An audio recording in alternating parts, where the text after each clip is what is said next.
What's up guys, it's Naval, and before we get into it, I've actually made a video like this before, so you might have seen it. Think of this as like the updated, better version, I guess. But basically, this is kind of how I think the Red Ribbon Army would stack up against kaiju like Godzilla, the original. Kaiju often go up against the humans' military might, and I think there's no better representation of that than the Red Ribbon Army. So without further ado, let's get into it.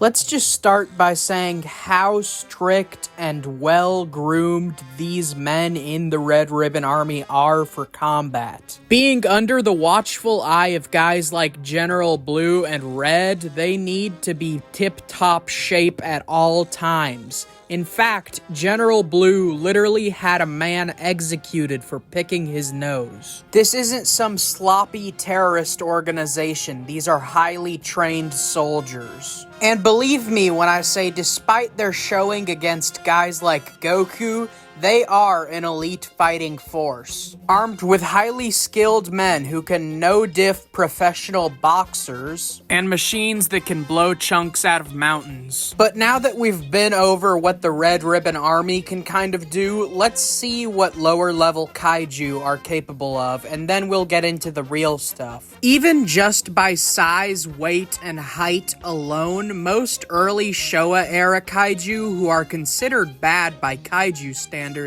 are automatically building to wall level. But most consistently, most early Showa-era kaiju tap out to city block level to city level stuff. However, guys like 1st Gen Rodan have impressive speed stuff, like being slightly above the speed of sound. I don't know how much by, but we do know that he's able to like swipe jets out of the sky and fly alongside them. Also, 54 Godzilla should have subsonic plus to transonic reaction speed, as he was able to react to and almost swat these jets out of the sky. Luckily, low-level monsters in the Showa universe are pretty comparable because most of them fight the same weapons and tanks and jets, so we have a good grasp on their physical stats. 54 Godzilla, I believe, having a like city block level durability, as he was tanking a bunch of tank fire at once, each tank fire being calculated to be about large building level. And for Godzilla's attack potency, he would just be consistently large building level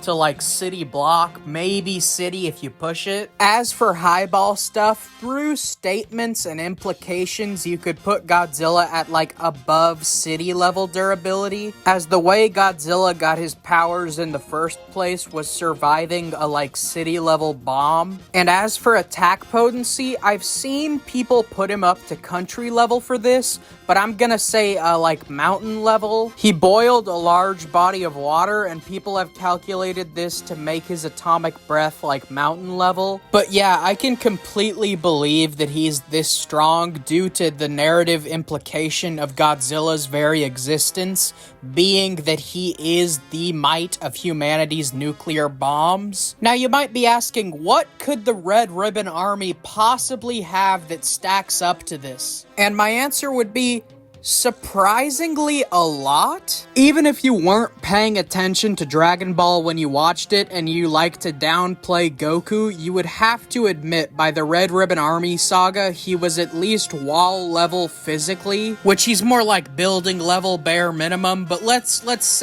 just hypothetically say he's wall level for some reason. This guy has some sort of hyper gun that he thinks he can blow Goku's ass up with. You could just say this was copium, but it's consistent with the thing that General Blue does later. This means the Red Ribbon Army casually has guns that are from wall to up to building level, and this is surprisingly more consistent than you would think. As an adult Goku in Super, yes, Super gets hurt by a bullet when he's off guard and probably didn't have his ki on. So either Super Goku is just kind of ass for some reason, or weapons got stronger over time due to the better technology in Dragon Ball. Meaning the Red Ribbon Army might just casually carry around guns that can blow up buildings. And if that's the case, what can shit like their tanks do? And as I said earlier, Black's battle jacket can like blow up part of a mountain. People have calculated this to be about like large town level. But as for their heavy hitters, what can the Red Ribbon Army do against kaiju? Well, they have robots like Major Metallitron who can swap hands with Goku, but we don't really have that much evidence that he would survive a mountain level attack.